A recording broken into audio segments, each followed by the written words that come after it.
আমাদের অনেকের ফোনে এই টিকটক অ্যাপসটা ইনস্টল হতে চায় না। তো আজকের এই ভিডিওতে আমি আপনাদেরকে এই টিকটক অ্যাপসটা ইনস্টল করে দেখাবো। আসসালামু আলাইকুম ব্রাদার, কি অবস্থা সবার? এই টিকটক অ্যাপসটা যাদের ইনস্টল হচ্ছে না তারা এই ভিডিও দেখে ইনশাল্লাহ টিকটক অ্যাপসটা ইনস্টল করতে পারবেন। এই ভিডিও দেখে যদি আপনারা টিকটক অ্যাপসটা ইনস্টল করতে পারেন তাহলে অবশ্যই লাইক, কমেন্ট এবং চ্যানেলটা সাবস্ক্রাইব করবেন। তো কথা বাড়াবো না, ভিডিওর মূল পর্বে চলে যাব। আমাদেরকে কয়েকটি ধাপ ফলো করতে হবে আমাদের ফোনে এই টিকটক অ্যাপসটা ইনস্টল করার জন্য। তো প্রথম যে কাজটা করবেন সেটা হলো আপনার ফোনে র্যাম এবং রম এই দুইটা খালি করে নেবেন। র্যাম খালি করার জন্য আপনার ফোনের কিছু অ্যাপস আনইনস্টল করে দিতে হবে। তো যে অ্যাপসগুলো না লাগে বা অদরকারি অ্যাপসগুলো আপনারা এইভাবে আনইনস্টল করে র্যাম খালি করে নেবেন। অবশ্যই আপনাকে কিছু অ্যাপস অবশ্যই আনইনস্টল করতে হবে। এগুলো আপনারা এইভাবে আনইনস্টল করে আপনার ফোনে র্যাম খালি করে নেবেন। র্যাম খালি করার পর আপনার ফোনে রম খালি করে নেবেন। রম খালি করতে যেটা বোঝায় আপনার ফোনের ফাইল ম্যানেজারে চলে আসবেন বা আপনার ফোনের গ্যালারিতে চলে যাবেন। গ্যালারিতে চলে যাওয়ার পর আপনার ফোনের মেমোরিতে যে ভিডিও, অডিও বা পিকচার যেগুলো থাকে সেগুলো ডিলিট করে আপনার ফোনের রম খালি করে নেবেন। তো প্রথমে র্যাম এবং রম এই দুইটা খালি করে নেবেন। র্যাম এবং রম খালি করার পর আপনারা কি করবেন, আপনাদের ফোনের যে প্লে স্টোর অ্যাপটা আছে এই প্লে স্টোর অ্যাপসে আপনারা চলে আসবেন। প্লে স্টোরে চলে আসার পর উপরে জিমেইলের প্রোফাইল আইকন এটা চলে আসবেন। এটা চলে আসার পর এখান থেকে আপনারা প্লে স্টোরের যে সেটিং এই সেটিংয়ে চলে আসবেন। সেটিংয়ে চলে আসার পর এখানে আপনারা 2 নম্বরে একটা সেটিং পাবেন, নেটওয়ার্ক প্রিফারেন্স। আপনারা এই নেটওয়ার্ক প্রিফারেন্স সেটিংয়ে চলে আসবেন। নেটওয়ার্ক প্রিফারেন্স সেটিংয়ে চলে আসার পর এখানে আপনারা একটা সেটিং পাবেন, অ্যাপ ডাউনলোড প্রিফারেন্স, এটা চলে আসবেন। এটা চলে আসার পর আপনার যদি 2 নম্বর এবং 3 নম্বর অপশন দেওয়া থাকে তাহলে আপনার সবার উপরে আবার এনে নেটওয়ার্ক এটাই টিক দিয়ে এখানে ওকে করে দিবেন। আপনাদেরকে আবারও বলে রাখি, এখানে 2 এবং 3 নম্বর এইগুলো যদি থাকে আপনার সবার উপরে যে অপশনটা আমার দেওয়া আছে এটাই আবার এনে নেটওয়ার্ক এটাই টিক মার্ক বা এটা সিলেক্ট করে এখানে ওকে দিয়ে দিবেন। তো আমরা প্রথমে এই দুইটা কাজ করে নেব। এই দুইটা কাজ করার পর আমরা 3 নম্বর কাজটা করার জন্য আমাদের ফোনের সেটিংয়ে চলে আসব। আপনারাও আপনাদের ফোনের সেটিংয়ে চলে আসবেন। সেটিংয়ে চলে আসার পর এখান থেকে আপনার অ্যাপস, যে অ্যাপসের যে সেটিংটা এটা চলে আসবেন এবং এক একজনের ফোনে এক এক রকম সেটিং হতে পারে। তো আপনারা এই অ্যাপস ম্যানেজমেন্ট বা অল অ্যাপস এরকম সেটিংটা পেয়ে যাবেন।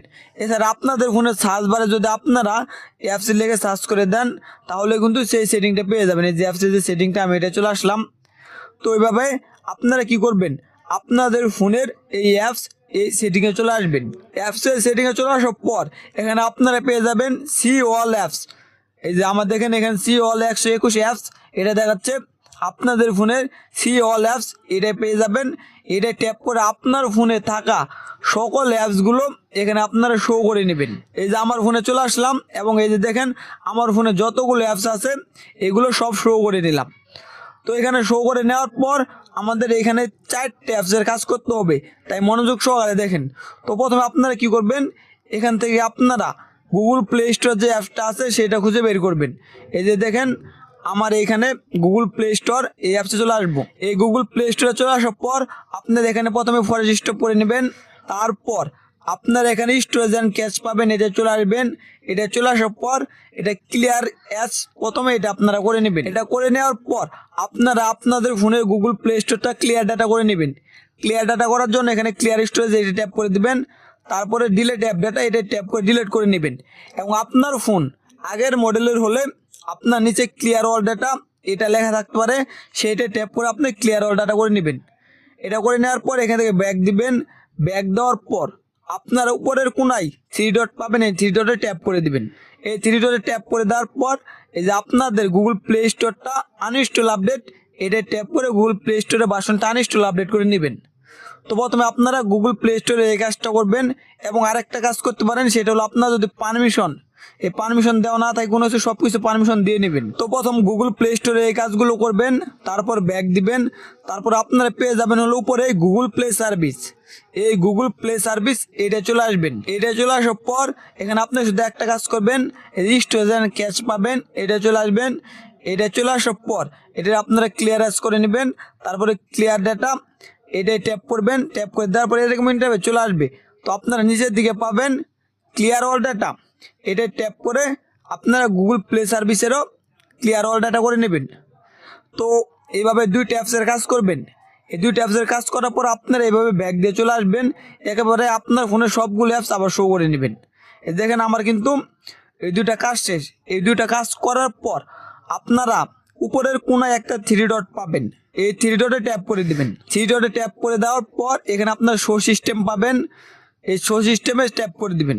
শো সিস্টেমে ট্যাপ করে দেওয়ার পর এখান থেকে আপনারা কি করবেন, ডাউনলোড এবং ডাউনলোড ম্যানেজার এই দুইটা অ্যাপস খুঁজে বের করবেন। তো আমি শো সিস্টেমটা অন করার পর এখন আমি কি করব, ডাউনলোড এবং ডাউনলোড ম্যানেজার অ্যাপটা খুঁজে বের করব। এই যে দেখেন আমি কিন্তু ডাউনলোড ম্যানেজার অ্যাপটা পেয়ে গেছি। এই ডাউনলোড ম্যানেজার অ্যাপসে চলে আসবেন। আপনারা ডাউনলোড ম্যানেজার অ্যাপসে চলে আসার পর স্টোরেজ ক্যাশ এটা চলে আসবেন। এটা চলে আসার পর আপনার এই অ্যাপটাও ক্লিয়ার ডাটা করে নেবেন। তো ডাউনলোড ম্যানেজার অ্যাপটা ক্লিয়ার ডাটা করার পর অনেকের ফোনে ডাউনলোড অ্যাপসও থাকতে পারে, সেই ডাউনলোড অ্যাপসটাও এখানে পেয়ে যাবেন, শুধুমাত্র ডাউনলোড লেখা থাকে। সেই ডাউনলোড অ্যাপটাও এভাবে ক্লিয়ার ডাটা করবেন। এই কাজগুলো করার পর ইনশাল্লাহ আপনাদের ফোনে টিকটক অ্যাপসটা ইনস্টল হবে।